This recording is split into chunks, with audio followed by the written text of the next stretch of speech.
வாசிங்க சங்கீதங்களின் புத்தகம் 23வது அதிகாரம் அதனுடைய 1வது வசனத்தை வாசிப்போம். சங்கீதம் 23:1. கர்த்தர் என் மேய்ப்பராய் இருக்கிறார், நான் காட்சியடையேன்.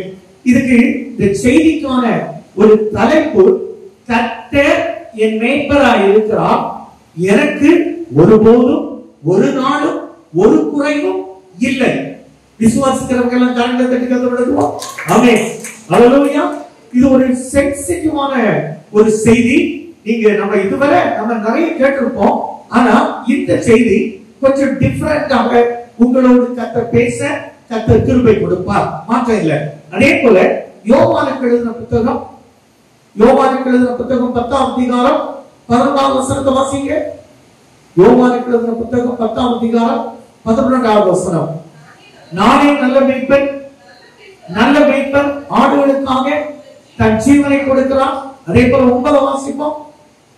நானே வாசல், என் வழியாய் உட்பிரவேசித்தால் அவர் ரட்சிக்கப்படுவான், அவர் உள்ளும் புறமும் சென்று மேய்ச்சலை கண்டடைவார். அப்போ ஒரு மேய்ப்பன் தன் ஆடுகளை எவ்வளவு அழகா அவர் வழி நடத்துகிறார் என்பதுதான் இந்த செய்தியினுடைய ஒரு முக்கிய சாராம்சம். அது மாத்திரமல்ல, நாம் அவர் ஆடுகளாய் இருக்கிறோம், அவர் நம்மை தெரிந்திருக்கிறார். ஏசாயா சொல்லுகிறார், கறவல் ஆடுகளை மெதுவாய் நடத்துவார். கறவல் ஆடுகள்னா குட்டி போட்ட ஆடு, அது காயப்பட்டிருக்கு, அது ஊனப்பட்டிருக்கு, அதுக்குள்ள சில காயங்கள் இருக்கு. இந்த காயப்பட்ட ஆட்டை ஆண்டவர் மெதுவாய் நடத்துவார். வெளிப்படுத்தல யோவான் அவர் சொல்லுகிறார், ஜீவ தண்ணீர் அண்டைக்கு ஆடுகளை வழி நடத்துவார். உங்களை எல்லாம் இந்த மாதத்துல இந்த நாட்கள்ல கர்த்தர் ஜீவ தண்ணீர் அண்டைக்கு உங்களை வழி நடத்துகிற கர்த்தர். இப்போ சங்கீதக்காரர் இதை யார் எழுதினார்னா சங்கீதக்காரர் எழுதினார். ஆனா இதை தியானம் பண்ணுவதற்கு முன்பாக சங்கீதம் 91வது அதிகாரம் 1வது வசனத்தை பாத்தீங்கன்னா அதை டச் பண்ணிட்டு இதை டச் பண்ணா அது ரிலேட்டடா இருக்கும். அது பாருங்க எவ்வளவு அழகான ஒரு வார்த்தை. சங்கீதங்களின் புத்தகம் 91வது அதிகாரம் 1வது வசனத்தை பார்த்து பார்ப்போம். உன்னதமானவரின் மறைவில் இருக்கிறவன் சர்வ வல்லவனுடைய நிழலில் தங்குவான். இந்த ஆடு யாருடைய நிழலில் தங்க போகுது?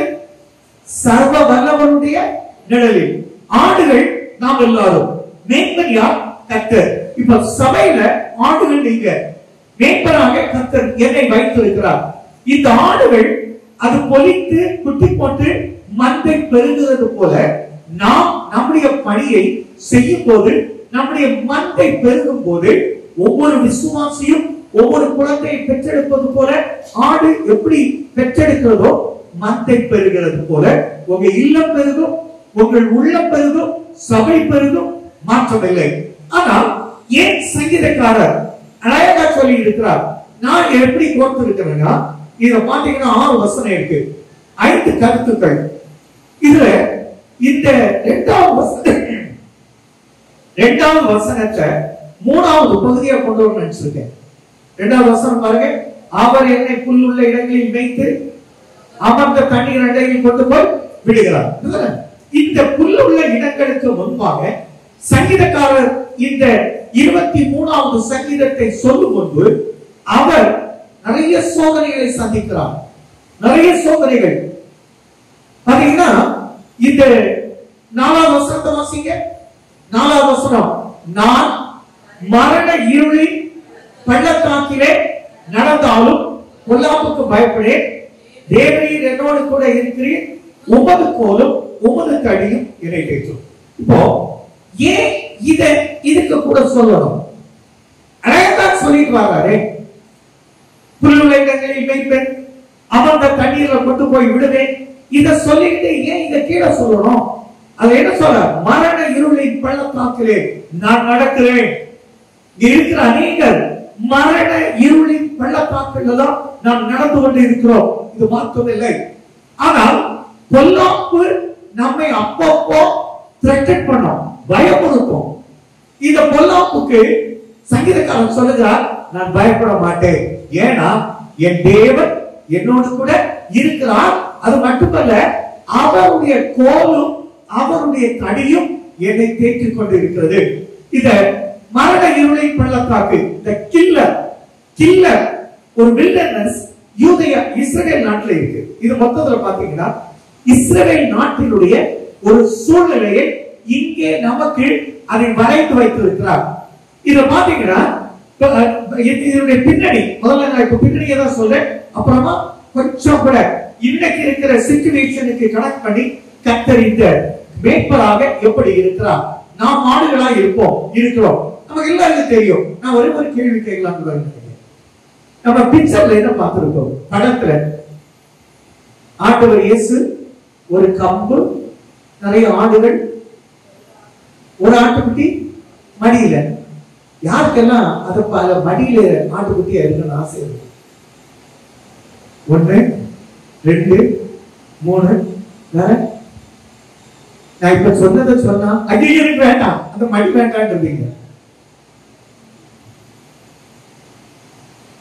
இயேசு கிறிஸ்துவுடைய கைக்குள்ள ஒரு ஆட்டுக்குட்டி இருக்குல்ல, இதுதான் ஒரு முஸ்லிம் அம்மா ரொம்ப எக்ஸலண்டா அழகா சொல்லு. அதுவும் உண்மை.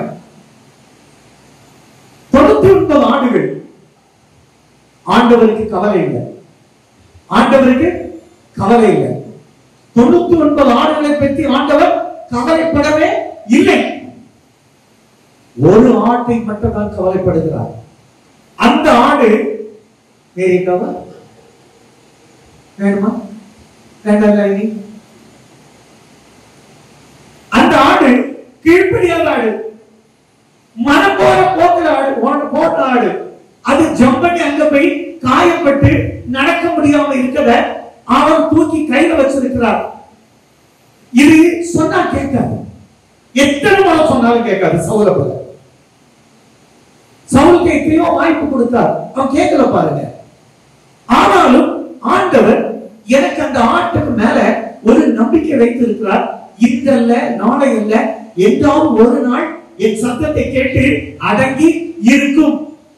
இப்ப சொல்லுங்க, அடங்காத ஆடா வேணுமா? 99 ஆடா இருக்க இருக்குமா? எப்படி? கைக்குள்ள வேணுமா? இப்ப வேணுமா கைக்குள்ள? நல்லா யோசிச்சுடுங்க. கீழ்ப்படிகிறதே இல்ல, ஒரு வாய்ப்பு இல்ல. கர்த்தர் சொன்னா கேட்க மாட்டேது. ஆனா ஆண்டவர் 99 வைத்திருக்கிறார். இந்த 99 அவர் நம்பிக்கையை பெற்ற ஆடு. அது எங்க போனாலும் போகாது. அவருக்கு தெரியும், நீங்க இருந்தா நான் சொல்லிட்டு போனா என் ஆண்டவர் வரும் வரை நான் இந்த இடத்தை விட்டு போக மாட்டேன், இந்த இடத்தை விட்டு போக மாட்டேன். இதுதான் அந்த ஆடு. இந்த சரித்திரம் இத மனசுல வச்சிடுங்க. இதுக்கு விளக்கம் நான் பின்னால முடியும் போது ரொம்ப எக்ஸலண்டா கர்த்தர் என்னோடு கூட உங்களுக்கு இடைப்படுவார். இப்ப பாருங்க, யூதேயா தேசத்து எப்படி இருக்கும் தெரியுமா? ஒரு ஷூ போல. நீங்க மேப்ல பாத்தீங்கன்னா இஸ்ரவேல் நாடு இப்படி வந்து ஒரு ஷூ போல இருக்கும். இதுல ஒரு பாலைவனம் இருக்கிறது, யூதேயா பாலைவனம். அதுக்கு என்ன ஒரு பேரு? Killer desert. அதாவது இந்த வனாந்தரம் கொலை வனாந்தரம், கொலை செய்யும் வனாந்தரம். என்னென்றால் சகாரா பாலைவனத்துல கூட 90 நீர்ச்சோலைகள் இருக்கிறது. நம்முடைய இந்தியாவில் இருக்கிற சகாரா பாலைவனம் தான் உலகத்திலே பெரிய பாலைவனம். ஆனா அதுக்குள்ள 90 நீர்ச்சோலைகள் இருக்கிறது இருக்கு.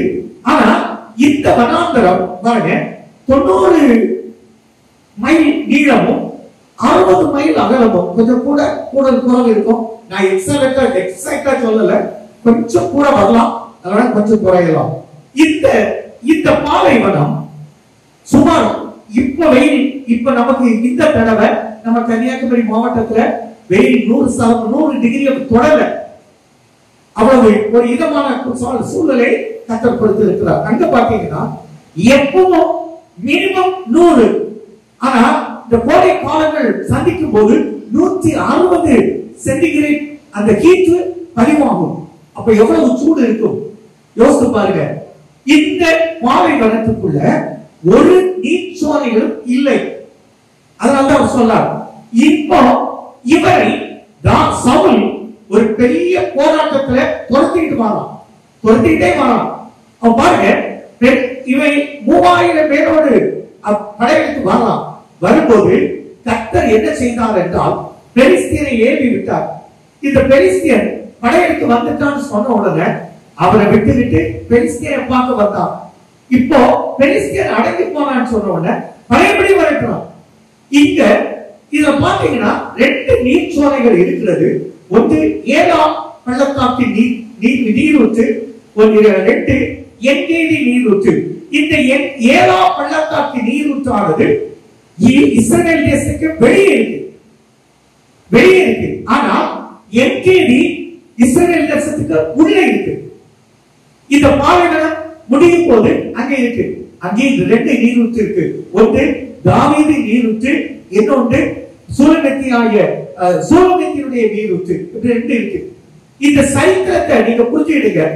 இந்த சூழலில் பயங்கர ஹீட், போராட்டங்கள், வீட்டுல பாத்தீங்கன்னா பஞ்சங்கள், வறுமைகள், அல்லது அடிக்கடி பாத்தீங்கன்னா சண்டைகள், இப்படிப்பட்ட சூழல். இந்த வனாந்திரத்தை நீங்கள் கடந்து வருகிறவர்களா இருந்தால் இந்த செய்தி உங்களுக்கு தான் கர்த்தர் சொல்லுகிறார். கர்த்தர் என் மேய்ப்பராய் இருக்கிறார்.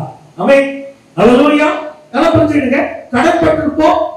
சில மனிதர்கள் நம்மள அப்படி சதி செய்து எடுத்திருப்பாங்க. இப்ப பாருங்க, ஒவ்வொரு நாட்களை நினைக்கும் போதெல்லாம் நம்ம மனம் புண்பட்டு அழுது பாருங்க, அழுது புலம்புவான்.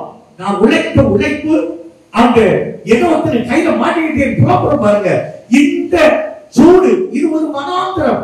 இந்த வனாந்திரத்தை நீ சந்தித்தாயானால் உன்னை கர்த்தர் இப்போ இந்த என்கேதிக்கு நான் உங்களை அழைத்து செல்ல ஆயத்தமா இருக்கிறேன். அல்லேலூயா. இன்னைக்கு கர்த்தர் உங்களுக்கு ஒரு என்கேதியை கொடுப்பார். ஏலி பள்ளத்தாக்குல ஒண்ணு இருக்கு, ஏலி நீரூற்று. இது இஸ்ரவேலர்கள் பயணப்பட்டு வரும்போது அந்த நீரூற்று அண்டையில தண்ணீர் கொடுத்து இளைப்பார்த்ததால் அங்க பாத்தீங்கன்னா 70 பேரீச்சை மரங்களை நட்டு வைத்திருப்பாங்க. 12 தூண்கள் அங்க இருக்கும். இதெல்லாம் ஞாபகத்துக்காக. அதனாலதான் வெளியே இஸ்ரவேல் தேசத்தால் உள்ள வரும் முன்பு சந்தித்தது. இந்த ஏலாம் நீரூற்றுல முறுமுறுப்பு, போராட்டம், அவநம்பிக்கை, சந்தேகம், இதெல்லாம் நான் சொல்றேன். யாரு குடும்பத்துல ஒரு சின்ன சந்தேகத்தை வைத்திருக்கிறீங்களோ உங்களை கர்த்தர் அப்படி வெளியே தான் வச்சிருப்பார், உள்ள எடுக்க மாட்டார். முறுமுறுக்கிற குடும்பமா இருந்தால் உங்களை வெளியே வச்சிருப்பார், உள்ள எடுக்க மாட்டார். நீங்க போராடி இருந்தீங்கன்னா உங்களை உள்ள எடுக்க மாட்டார், வெளியே தான் வைத்திருப்பார். கர்த்தருடைய பிள்ளையா இருந்தால் வீட்டுல என்ன செய்யணும்? சமாதானம் இருக்கும், சந்தோஷம் இருக்கும்.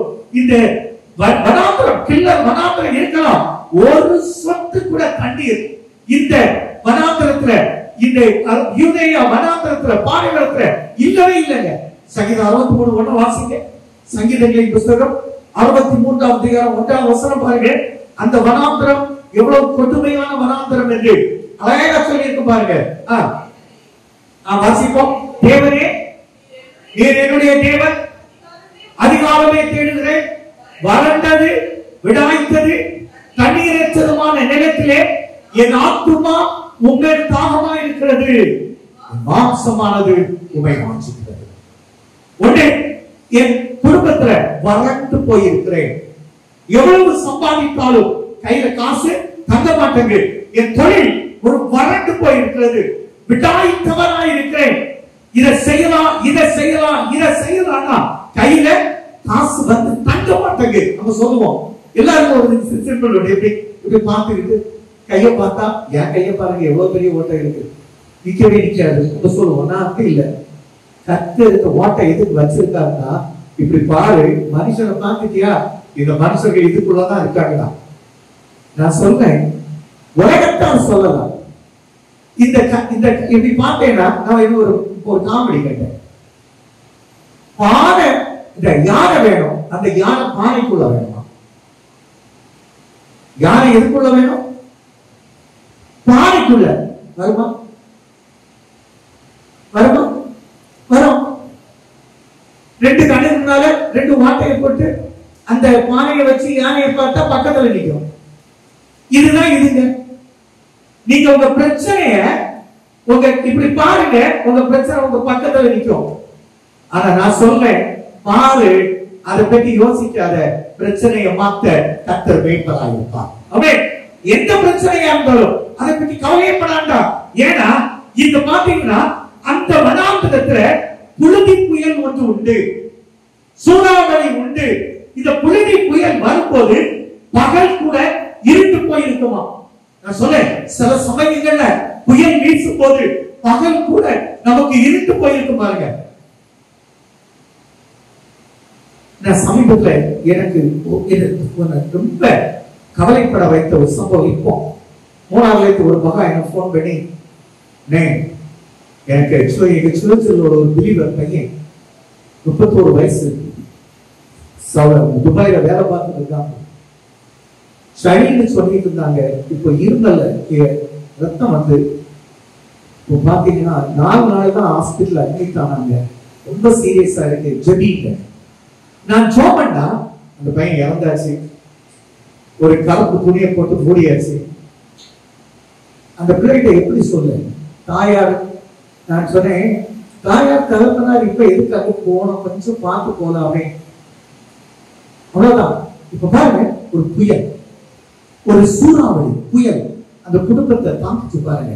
அந்த குடும்பம் இந்த குளிர்ச்சி புயல் அடித்தது போல பட்ட பகல் கூட கருமேகம் போல அவங்களுடைய வாழ்க்கையில வந்து அடித்தது.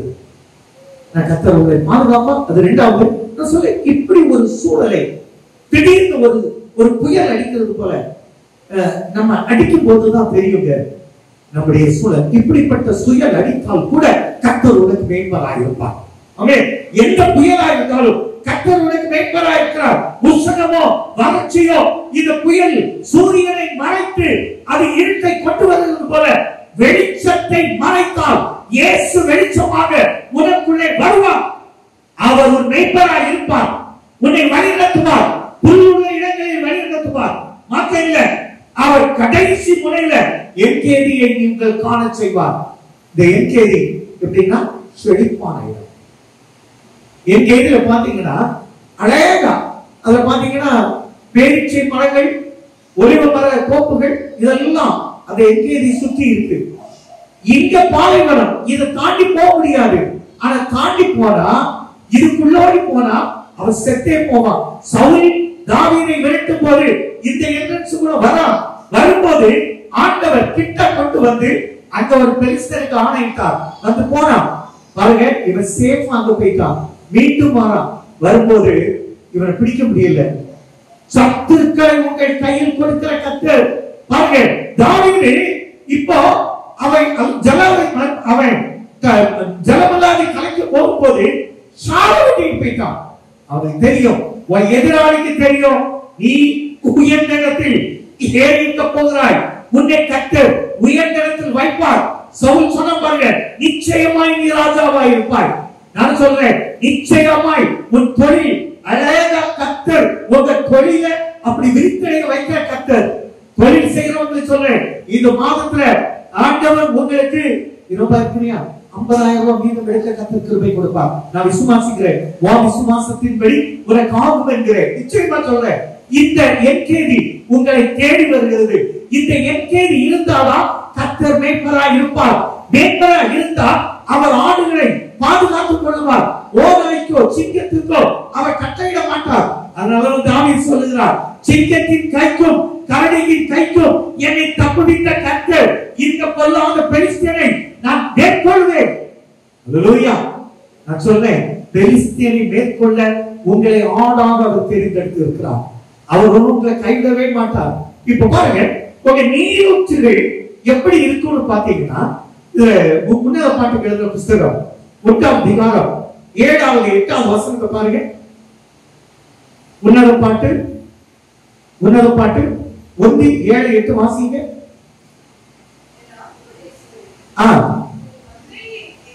என் ஆத்துமனேசரே, உங்களுடைய மந்தையை எங்கே வைத்து அதை மத்தியானத்தில் எங்கே மடக்குகிறீர்? எனக்கு சொல்லும். உமது தோழரின் மந்தையை அருகே நான் இருக்க வேண்டியது என்ன? அடுத்தது ஆண்டவர் என்ன சொல்றார் பாருங்க.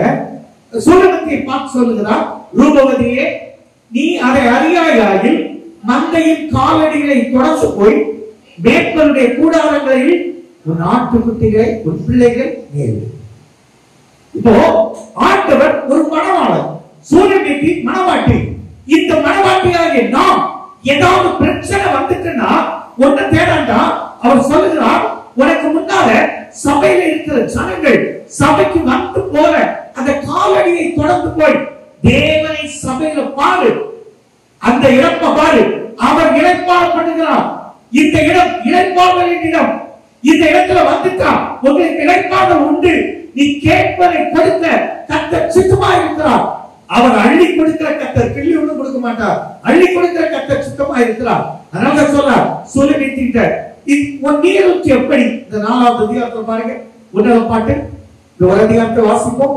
உன்னத பாட்டு புஸ்தகம் 4வது அதிகாரத்துல ரொம்ப எக்ஸலண்டா சொல்லி இருக்கிறார். உங்க வருமானங்கள் பாதுகாக்கப்பட்ட வருமானங்களாக கர்த்தர் உங்களை மாற்ற போகிறார்.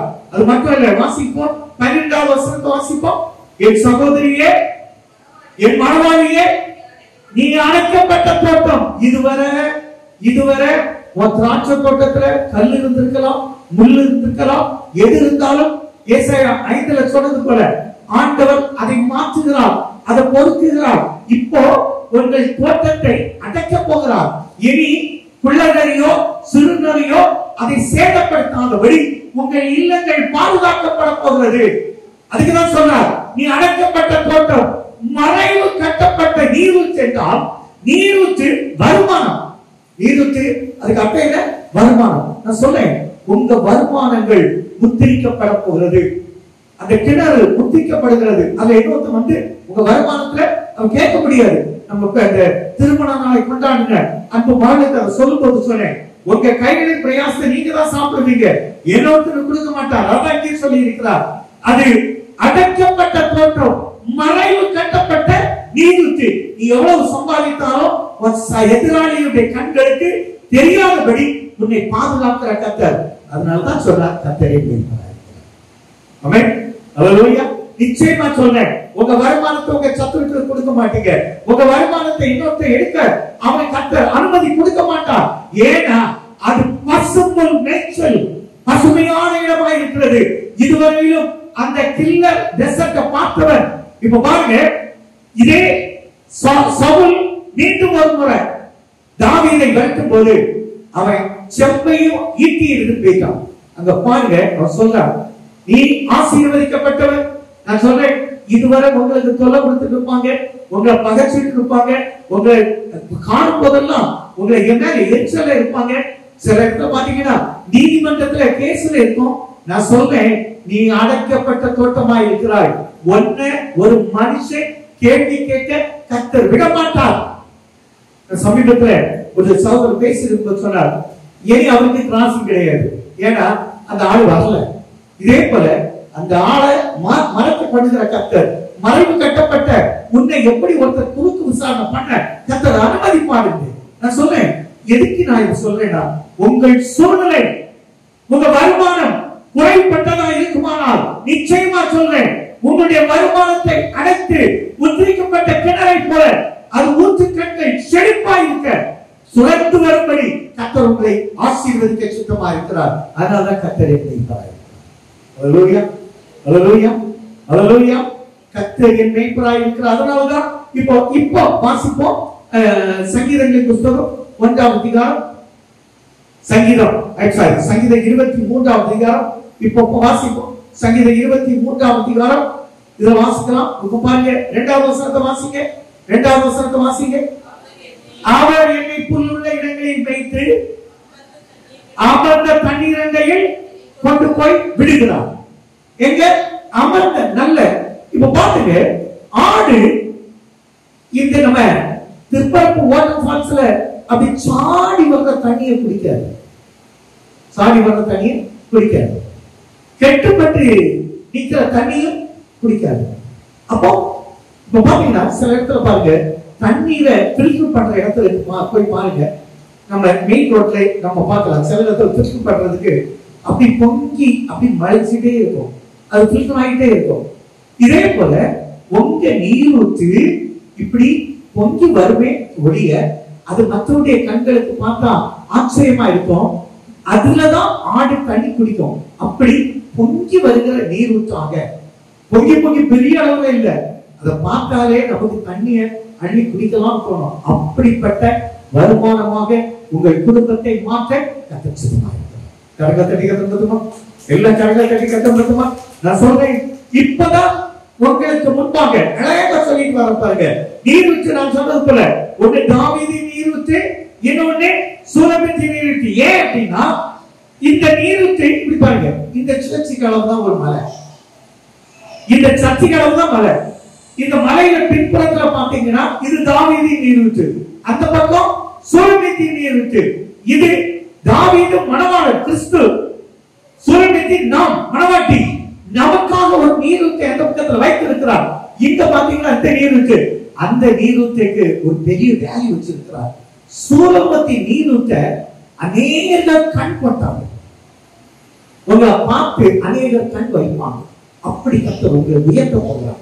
அதான் கர்த்தர் மேய்ப்பராய் இருக்கிறார். நான் சொல்றேன், உங்க சூழ்நிலை எதுவா இருந்தாலும், உங்க போராட்டங்கள் எதுவா இருந்தாலும், உங்கள் கண்ணீர்கள் எதுவா இருந்தாலும், உங்கள் தவிப்புகள் எதுவா இருந்தாலும், உங்கள் கடன் எதுவா இருந்தாலும், உங்கள் வியாதி எதுவா இருந்தாலும், சிலர் பாத்தீங்கன்னா கையை தூக்க முடியாம கஷ்டப்படுவீங்க.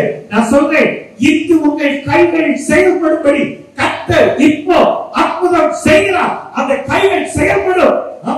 மாற்றம் இல்ல. உங்க கால்கள் செயல்படாமல் இருக்கலாம், நடக்க முடியல இருக்கலாம். கர்த்தர் சொல்லுகிறார், நான் கால்களை போல உன் கால்களை நான் பலப்படுத்தி இருக்கிறேன். நீ ஒன்றும் பழுதாய் போன ஆடு அல்ல, பலமுள்ள ஆடாய் உன்னை மாற்றுவேன். ஏன்னா கர்த்தர் என் மேய்ப்பராய் இருக்கிறார். அல்லேலூயா, அல்லேலூயா. கர்த்தர் என் மேய்ப்பராய் இருக்கிறார். சொல்லிட்டே போங்க, வீட்டுக்கு போச்சு சொல்லிட்டே போங்க. கர்த்தர் என் மேய்ப்பராய் இருக்கிறார். வெளிநாட்டுல இருக்கிற என் பிள்ளைகள், என் புருஷன், எங்க அப்பா எல்லாரும் எப்படி இருப்பாங்களோ தெரியலையே. நான் சொல்றேன், கர்த்தர் ஒரு மேய்ப்பரா இருந்தால் அவங்க அந்த இடத்துல இந்நேரமே சுகத்தோடு இருப்பாங்க. அவங்க கையிட்டு செய்கிற எல்லாவற்றையும் கர்த்தர் வாக்கம் பண்ணி இருப்பார், இருக்கிறார், இன்னுமே செய்வார். அவன் கரகத்தை கட்டப்படுத்துங்க. கர்த்தர் உங்களுக்கு நல்லவனாக இருக்கிறார். அல்லேலூயா. என்ன ஒரு 10 நிமிஷம் தான் இருக்கிறான். நான் 45 மினிட்ஸ் தான் மெசேஜ், அதுக்கு மேல இருக்க மாட்டேன். இப்போ ஒரு வசனத்தை எல்லாரும் எழுதி நின்று வாசிக்க போகிறோம். ஏன்னா அதுக்கு பிறகு உள்ள புறமும் ஒன்று இருக்கு. 5வது வசனம், 5வது வசனம் எல்லாரும் எழுதி நின்று சங்கீதம் 23ஆம் அதிகாரம் 5வது வசனத்தை வாசிங்க. எல்லாரும் எழுந்து நின்று, இது எல்லாருக்கும் நமக்கு எல்லாருக்கும் சொந்தமானது. சங்கீதங்களின் புஸ்தகம் 23வது அதிகாரம் ஸ்கிரீன்ல கூட இருக்கு, அதை வாசிப்போம். எல்லாம் சேர்ந்து வாசிப்போம். என் சத்துருக்களுக்கு முன்பாக நீ எனக்கு ஒரு பந்தியை ஆயத்தப்படுத்தி என் தலையை எண்ணெயால் அபிஷேகம் பண்ணுகிறீர், என் பாத்திரம் நிரம்பி வருகிறது. நீங்க ஒரு முறை வாசிப்போமா?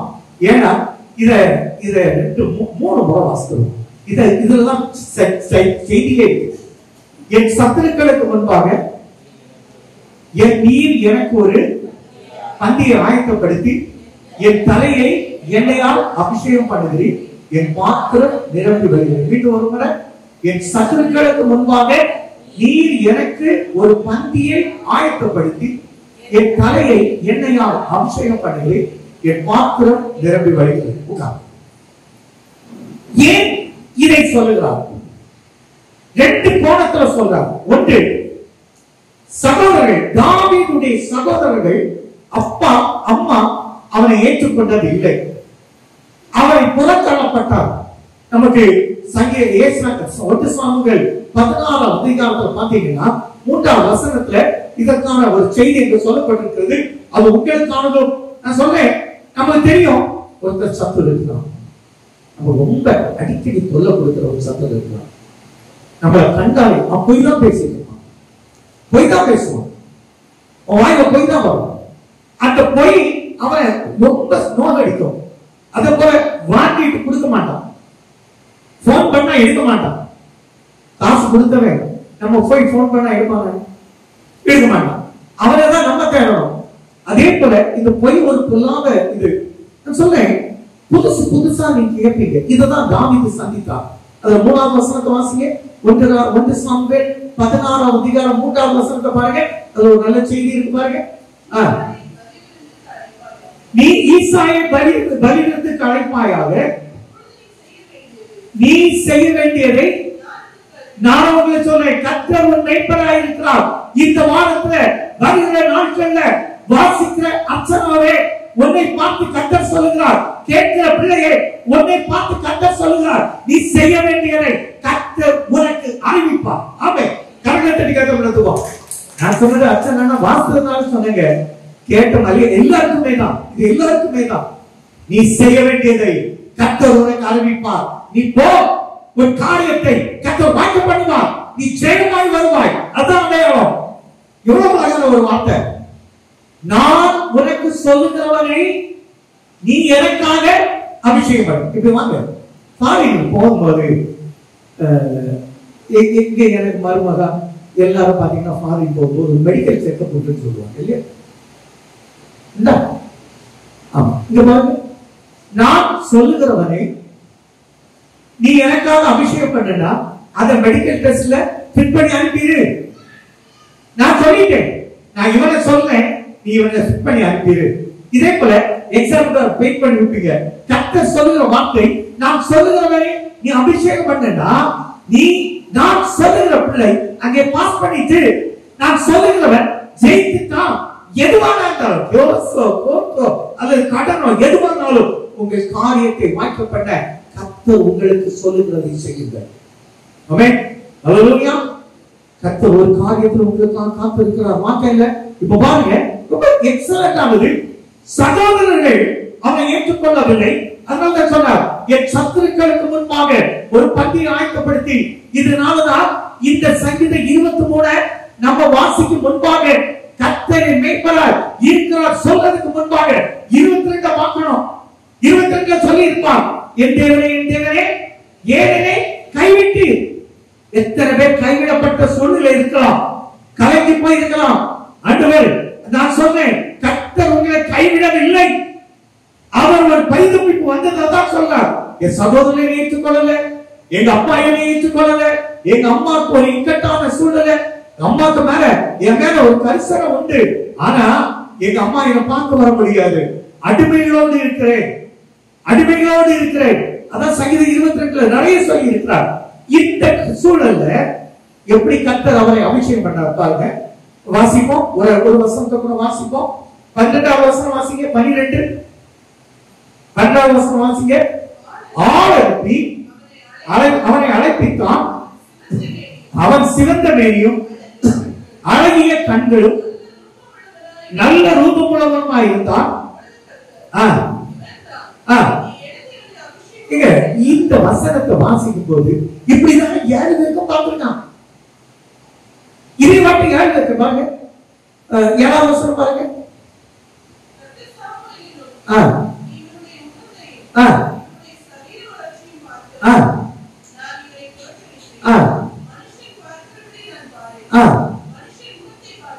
ஏன் அப்படின்னா இவங்க தாவீதுக்கு அண்ணன் தானே. தாவீதுக்கு அண்ணன் மாதிரி தாவீதை பொறுத்தா இருக்கான். பார்த்தாலும் சிவந்தமே அழகானவன் பார்த்தா. நான் சொல்றேன், அநேகருக்கு இவங்களுக்கு என்னதான் பிடிக்கும். நான் சொல்றேன், கர்த்தருக்கு இவங்களுக்கு பிடிக்காதது போல மத சொல்லலாம். கர்த்தருக்கு பிரியமானது, கர்த்தருக்கு ஒன்னதான் பிடிக்கும், ஏசப்பாவுக்கு ஒன்னதான் பிடிக்கும். அதாவது பாருங்க, இப்ப ஆள் அனுப்புறார். ஆள் அனுப்பி அவர் வெயிட் பண்றாரு பாருங்க. 12வது வசனம், ஆள் அனுப்பி அவனை அழைப்பித்தான். யாரு? ஏன் உனக்கு இவ்வளவுதான் பிள்ளைகளா? இல்ல, என்னோட இருக்கான், போய் கூட்டிட்டு வா. வரும் முன்பு நான் சாப்பிட மாட்டேன். இந்த வசனத்தை வாசிங்க. 11வது வசனத்தை பாருங்க. உன் பிள்ளைகள் இவ்வளவுதானா?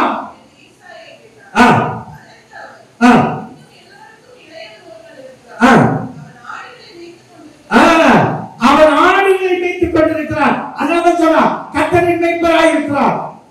நீ சொல்லுங்க இந்த வார்த்தை, கர்த்தரின் மேய்ப்பராய் இருக்கிறார். என் வீட்டுல எனக்கு ஒரு குறைவும் ஒன்றும் இல்லை.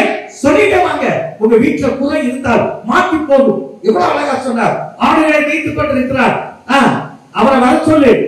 அவங்க வர மட்டும் நான் பந்தி இருக்க மாட்டேன். நான் பந்தி இருக்க. இதுல ஒரு அதிசயம் சொல்றேன். 7 பேரும் 3 நாள் பரிசுத்தம் பண்ணப்பட்டாங்க. பரிசுத்தம் பண்ணி தான் பந்திக்கு போறாங்க. அவங்க ஆயத்தப்படுத்தினார். ஆயத்தம்னா 3 நாள். நாங்க திருவிருந்து கொடுக்கிறதுக்கு முன்னால நாம் 3 நாள் ரொம்ப பரிசுத்தமா தேவ சமூகத்துல இருந்து உங்களுக்கு பந்தி கொடுக்கணும். இல்லைன்னா கர்த்தர் என்ற நியாயம் செய்வார். இதுதாங்க பலிவிருந்து போட்டிருக்கிறார். எல்லாரும் பலிவிருந்துக்கு வந்தவங்க எல்லாம் அந்த ஊரார் எல்லாருமே ஆயத்தமா இருக்கிறாங்க. பார்க்க ஆயத்தம் இல்லாம பரிசுத்தம் இல்லாத ஒருத்தன் பரிசுத்தமாய் வாழ்ந்து கொண்டிருக்கிறான். அவன் தாவீது. அது நீயா இருக்கலாம், நீ ஒரு தாவீதா இருக்கலாம், நீ ஒரு தாவீதா இருக்கலாம். சோதனை சோதனை சோதனை. நான் சொல்றேன், இந்த சோதனை பற்றி கவலைப்படாதா.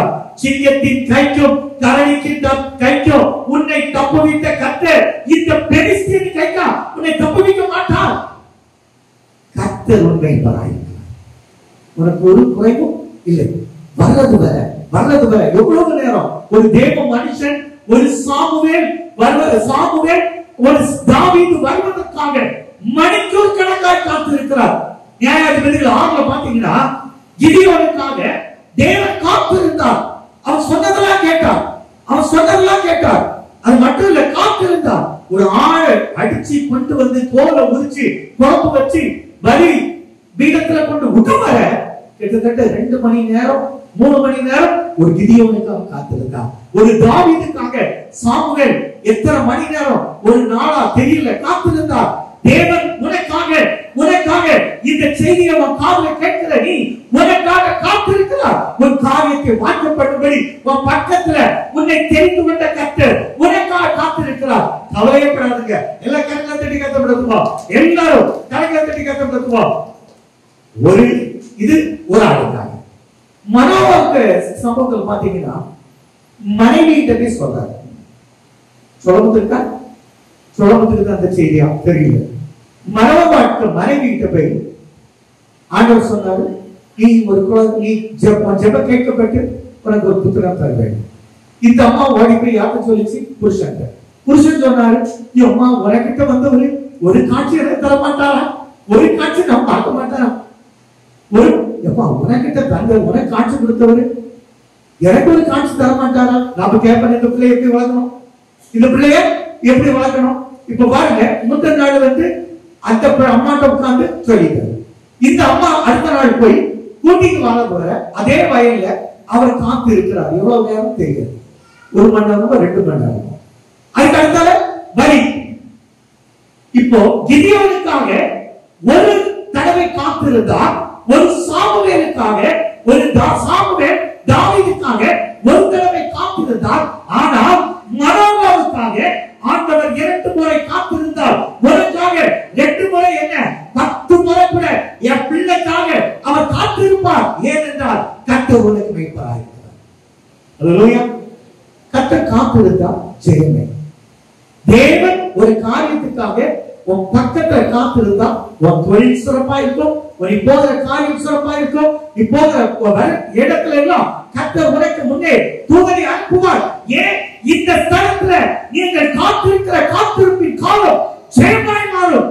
அதனால சொல்வார், ஒரு பக்தன் அழகா பாடுவார், என் ஜெபமெல்லாம் பதிலாக மாறும், என் காத்திருப்போ ஒரு நாள் வீணாகாது, வறண்ட நிலம் நீரூற்றாய் மாறும், பெருமழை பொழிந்திடும் நேரம் இது, நான் நினைப்பதற்கும் வேண்டுவதற்கும் மேலாய் மேலாய் நன்மை செய்வார். நான் வெட்கப்பட்ட நாட்களுக்கு ஈடாய் ஈடாய் நன்மை செய்வார். பரிபூர்ண ஜீவன் பராக்கிரமமே, ஜோதிகளின் பிதாவே மனம் இறங்கும். காத்திருக்கார் கர்த்தர் உங்களுக்காக உங்க காரியம் செய்வார். வீடுகளில் கர்த்தர் காத்திருக்கிறார். உன் வேண்டுதலை ஏற்று காத்திருக்கிறார். நான் சொன்னார், மரண இருளை இந்த பாருங்க சத்துருக்களுக்கு முன்பாக, இப்ப பாருங்க சகோதரர்களுக்கு முன்பாக, வெட்கப்படுத்தின சகோதரர்களுக்கு முன்பாக, புறக்கணிக்கப்பட்ட தகவலுக்கு முன்பாக தாவீது அபிஷேகம் பண்ணப்படுகிறார். அதனால சொன்னார், சத்துருக்களுக்கு முன்பாக எனக்கு ஒரு பந்தி ஆயத்தப்பட்டது. இது இந்த பக்கம். அங்க பாருங்க, சவுல் அவரை விரட்டுறான். ஜெயித்த பிறகு 3 முறை ராஜாவாய் அபிஷேகம் பண்ணப்பட்ட தாவீது. எத்தனை முறை? 3 முறை.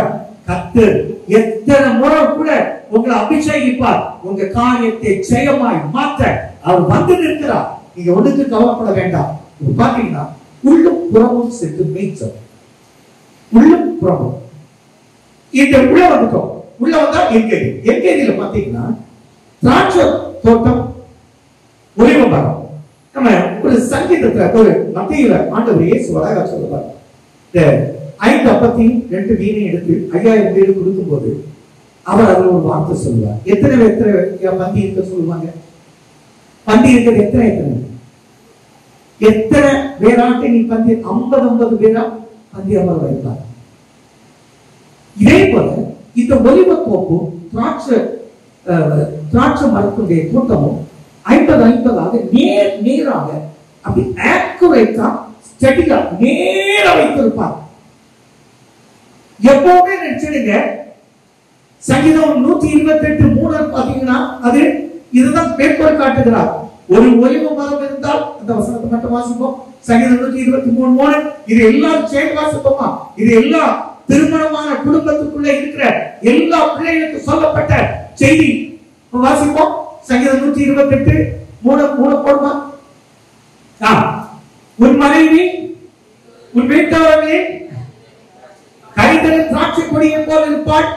உன் பிள்ளைகள் உன் பதியை சுற்றிலும் ஒலிவ மர கன்றுகளை பதிகளா என்ன சொன்னால் திராட்சை கொடி ஒன்று இருந்தால் ஒலிவ கன்று அங்க ஒன்று இருக்கும். ஒரு புருஷன் இருந்தா மனைவி இருப்பான். அதே போல திராட்சை கொடி இருந்தால் ஒலிவ மர கன்றுகள் இருக்கும். நான் சொல்றேன், உங்க வீட்டுல உன் பிள்ளைகள் பந்தியை சுற்றிலும் ஒலிவ மர கன்றுகளை போல இருப்பாங்க.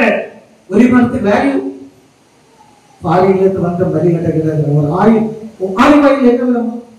1 லிட்டர் 1000 ரூபாய் இந்தியா இருக்குல்ல கூடுதல் பாருங்க. 1 லிட்டர் ஒலிவ ஆயில் ஒலிவ எண்ணெய் 1000 ரூபாய்க்கு மேல.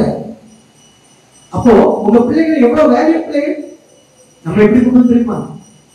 மாடு கழுத என்னையும் புரியல. உன் பிள்ளைய சொன்னா கேட்காது. இது ஒரு எருமை மாடு. நான் சொல்றேன், நீ எருமை மாடுன்னு சொல்ல அது எருமை மாடா தான் இருக்கும். என் பிள்ளை ஒலிவ மர கன்று சொல்லி பாருங்க, அவன் ஒலிவ மர கன்று ஆகி மாட்டிருப்பான். அல்லேலூயா. கர்த்தர் உன் மேய்ப்பனா இருந்தால் இன்று முதல் உன் வாயில உன் பிள்ளைகளை பற்றிய தரிசனம் இப்படி இருக்கணும். இங்க ஏதோ யாரோ அப்படி ஒண்ணு இருக்கு, பரவாயில்ல, இன்னைக்கு மாத்திக்கிடுவோம். உன் பிள்ளைகள் ஒலிவ மர கன்றுகளை போல இருக்கிறாங்க. மறந்துடாதீங்க, கர்த்தர் உங்க பக்கமா இருக்கிறார். அதே போல ஒலிவ தோப்பு இருக்கிற இடத்துல எல்லாம் எப்படி இருக்கும்? சத்துருக்களுக்கு முன்பாக கர்த்தர் பந்தியை ஆயத்தப்படுத்தும் போது இப்ப பாருங்க, சவுல் கடைசி ஒரு 5 நிமிஷத்துக்குள்ள ஒரு நல்ல செய்தியை சொல்லி முடிக்க போறாரு. சவுலை விட்டுட்டான். ஆனா பெலிஸ்தியர் வந்துட்டாங்க. பெலிஸ்தியரை சுத்தி 5 ராஜாக்களும் யுத்தத்துக்கு வந்துட்டாங்க. இப்போ இவனும் தாவீதும் பின்னால அவனுக்கு ஒத்தாசையா இருந்த ராஜாவுக்காக பெலிஸ்தியர் சைடுல நிற்கிறான். பின்னால ராஜாக்கள் சொல்லுவாங்க, அவனை அனுப்பிடுறப்பா, அவன் என்னைக்குனாலும் கோலியாத்தை பண்ண அந்த பக்கம் போயிடுவான். அவன் வீட்டுக்கு வாரான். எல்லாம் போயிடுச்சு. மனைவி போச்சு, பிள்ளை போச்சு, தீ வச்சு கொளுத்திட்டாங்க. எல்லாம் அழிக்கப்பட்டுட்டு எல்லாம் இழந்துட்டான். வந்தா அவனை சுத்தி நின்று 50 பேரும் கல்லறி நிற்கிறான். இக்கட்டான சூழலை அப்பந்தான் ஏகத்தை மாட்டிக்கிட்டு தேவனண்டை போனா, ஆண்டவரே நான் இதை தொடர் வேண்டாம், பிடிக்கட்டானா?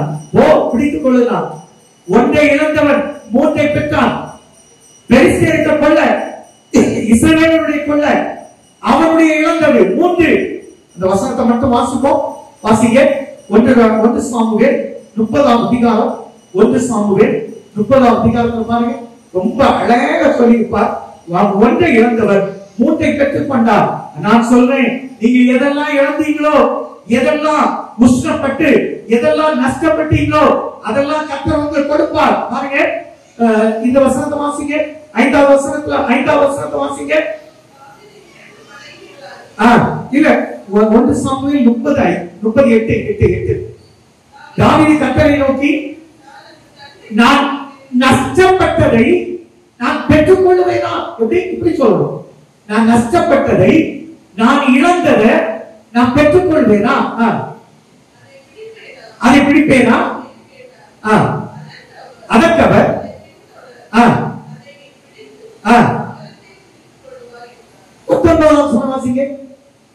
19 அவர்கள் கொள்ளையாடி கொண்டு போன எல்லாவற்றையும், சிறியதாகிலும் பெரியதாகிலும் குமாரராகிலும் குமார்த்தையாகிலும் ஒன்று குறைவிடாமல் எல்லாவற்றையும் தாவீது திருத்தி. நான் சொல்றேன், இங்க எதெல்லாம் சின்னதோ அண்டாவோ குண்டாவோ செம்போ எதெல்லாம் அடமானத்துல இருந்தோ காதுல வைத்திருக்க ஒரு பொட்டு தங்கமா கூட நீ பேங்க்ல வச்சிருக்கலாம், அதெல்லாம் திருப்பும்படி கர்த்தர் இன்னைக்கு மெய்ப்பராய் உனக்கு வந்திருக்கிறார். கரங்களை இந்த வார்த்தையை ஒருக்கா கூட நான் உங்களுக்கு சொல்றேன், நல்லா புரிஞ்சுடுங்க. கேட்கிற எல்லாருக்கும், நீ எதெல்லாம் இழந்தியோ, வீட்டை இழந்தியா அல்லது எதெல்லாம் இழந்த, நீ இழந்ததெல்லாம் கர்த்தர் உனக்கு ஒன்றாக மூணாய் தரப்போகிறார். இந்த மூணாய் கொடுத்தார். பெலிஸ்தீர்களை கொள்ளை எடுத்துட்டு வாராம், இஸ்ரவேலுக்கு கொள்ளை எடுத்துட்டு வாராம், அவன் இழந்ததை எடுத்துட்டு வாராம். மூணா எடுத்துட்டு வந்தவர் சத்துருவாகிய சவுல் இஸ்ரவேலுக்கு கொடுக்க வேண்டியதை ஆசீர்வாத பாகமாய் அனுப்பின. யாருக்கு? சத்துருக்கே அனுப்புறாங்க. அவனை ஏற்றுக்கொள்ளாதவங்களுக்கு கொடுக்கிறான். ஒரு பார்த்து அனுப்பிட்டான். இந்த வசனத்தை வாசிப்போம். 26வது வசனம் பாருங்க. தாவீது சிக்லாக்கு வந்தபோது கொள்ளையாடினவர்களே தன் சிநேகிதராகிய யூதாவின் மூப்பருக்கு சிலவற்றை அனுப்பி, இது கர்த்தருடைய சத்துருக்களின் கர்த்தருடைய சத்துருக்களின் கொள்ளையில் உங்களுக்கு உண்டாயிருக்கும் ஆசீர்வாத பாவம் என்று சொல்ல சொன்னார். நான் சொல்றேன், உன் சத்துருக்கு கூட அவனுக்கு பாவம் வாண்ட இருக்குன்னா நீ கொடுக்கும்படி கர்த்தருடைய ஆசீர்வதிக்கிறார். அதான் கர்த்தரை நினைப்பார். கர்த்தரை நினைப்பார். நான் சொல்ல ஒன்றே உங்க பசும்புல்ல நடத்துவார். அதை விட அதுக்கு அடுத்தால சொல்றாரு, என் ஆத்துமாவை தேற்றி ஆண்டவர் ஜீவனுள்ள ஒரு தேசத்துல நன்மை காண வைப்பார். இது வேற என்னோட இது டைம் இல்லை, அதனால எல்லாரும் எழுந்திருப்போம். எல்லாரும் எழுந்திருந்து ஆண்டவருடைய நாமத்தை கொஞ்ச நேரம் சிந்தித்து பாருங்க. ஆண்டவரே கர்த்தர் என் மேய்ப்பராயிருக்கிறார். 3 முறை சொல்லுவோமா? கர்த்தர் என் மேய்ப்பராயிருக்கிறார், நான் தாழ்ச்சி அடைகிறேன். கர்த்தர் என் மேய்ப்பராயிருக்கிறார், எனக்கு ஒரு குறைவும் இல்லை. கர்த்தர் என் மேய்ப்பராயிருக்கிறார், எனக்கு ஒரு நாள் ஒருபோதும் ஒரு குறைவும் இல்லை. அப்படி சொல்லிட்டு வாங்க. அப்படி ரீகா பண்ணி பாருங்க. ஒருவேளை அந்த யூதேயா வனாந்தரத்தை கடந்து இருக்கலாம், கில்லர் கொலை வனாந்தரம், புழுதி காற்றை சந்தித்திருக்கலாம், சூறாவளியை சந்தித்திருக்கலாம், எங்கேதியை வைத்திருக்கலாம். அந்த எங்கேதியின் அனுபவம் 2 நீரூற்று, தாவீதி நீரூற்று, சுலைமித்தியாவுடைய நீரூற்று. நான் சொல்றேன், அந்த 2 நீரூற்று பொங்கி வருகிற செய்கிறார். ஒன்று உலகத்தில், இன்னொன்று பரத்தில், தேவனுடைய ராஜ்யத்தில். அதான் உள்ளே கர்த்தருடைய தோட்டம், ஏதேன் தோட்டத்தில் இருக்கிற பொன் விளையும் பூமியாக உங்களை மாற்ற கர்த்தர் உங்கள் மேய்ப்பராய் இருக்கிறார். உங்கள் பலவீனங்களை நீக்க கர்த்தர் உங்கள் மேய்ப்பராய் இருக்கிறார். உங்கள் கடனை நீக்க கர்த்தர் உங்கள் மேய்ப்பராய் இருக்கிறார். இழந்ததை டபுளா பெற்றுக்கொள்ள, 3 பெற்று ஒன்று கர்த்தருடைய பாகம், 2 வைத்துக் கொள்ள கர்த்தரின் மேய்ப்பராய் இருக்கிறார். தூரத்தில் இருக்க உங்க பெற்றோர், உங்க உறவுகள், உங்க புருஷர், உங்க பிள்ளைகள் யாரா இருந்தாலும் அவங்க எல்லாம் சுகமாய் வாழ கர்த்தர் உங்கள் மேய்ப்பராய் இருக்கிறார். அதை விட அநேகர் இதை விட பெரிய பதவியில உயர்த்தப்பட போகிறார். அதற்காக கர்த்தர் உங்கள் மேய்ப்பராய் இருக்கிறார். உங்க பலவீனை நீக்க கர்த்தர் மேய்ப்பராய் இருக்கிறார். நல்ல தகப்பனே, தர்மியான நாளைக்கு அச்சபிக்கிறோம். நல்ல ஒரு சட்டத்தை கேட்டுக்கிறோம்ப்பா. சத்துருக்களுக்கு முன்பாக எனக்கு ஒரு பந்தியை ஆயத்தப்படுத்தி, என்னை வெறுத்தவர்களுக்கு முன்பாக எனக்கு ஒரு பந்தியை ஆயத்தப்படுத்தி, ஆண்டவரே தலையை அபிஷேகம் பண்ணி நீர் என் பாத்திரம் நிரம்பி வழிகிறதப்பா. அந்த நீரூற்றை போல, தாவீதின் நீரூற்றை போல, சுலைமித்தியாவின் நீரூற்றை போல என் பாத்திரம் நிரம்பி வழிகிறது. ஆண்டவரே, இனி நான் நஷ்டத்தை பார்க்க மாட்டேன், கஷ்டத்தை பார்க்க மாட்டேன். ஆண்டவரே, பணக்குறைவை பார்க்க மாட்டேன், மன சஞ்சலத்தை பார்க்க மாட்டேன். ஏன்னா கர்த்தர் என் மேய்ப்பராய் இருக்கிறார். ஆண்டவரே, பலவீனத்தில் உங்க பலன் பூரணமாய் விளங்கும்படி கர்த்தர் என் மேய்ப்பராய் இருக்கிறேன். நான் காட்சியடைவதில்லை. ஆண்டவர் இந்த தகப்பனே சத்தியத்தை எடுத்துக்கொண்டு இருக்கிறோம். இன்றைக்கு இந்த வார்த்தையின்படி ஒவ்வொரு குடும்பங்களை ஆட்டி தேற்றி தைரியப்படுத்தி அடைக்கப்பட்ட தோட்டமாக, முத்திரிக்கப்பட்ட கிணறாக எங்களை மாற்றி அமைக்க வேண்டும் என்று உங்க திருப்பாதப்படுத்தி கேட்கும் நல்ல பிதாவே, ஆமென். என் ஆத்துமாவை கர்த்தரை ஸ்தோத்திரி, என் முழு உள்ளமை பரிசுத்த நாமத்தை ஸ்தோத்திரி. என் ஆத்துமாவை கர்த்தரை ஸ்தோத்திரி, கர்த்தர் செய்த சகல உபகாரங்களை மறவாதே. ஆமென். நம்முடைய கர்த்தராகிய இயேசு கிறிஸ்துவின் கிருபை, பிதாவாகிய தேவனுடைய அன்பும், பரிசுத்த ஆவியின் ஐக்கியமும் பாதுகாப்பும் வழிநடத்தலும் இன்றும் என்று சதா காலங்களிலும் அனைவரோடும், விசேஷமாக இந்த நாளில் நம்மோடு இல்லாத நம்முடைய பிள்ளைகளோடு கூட இருப்பதாக. ஆமென்.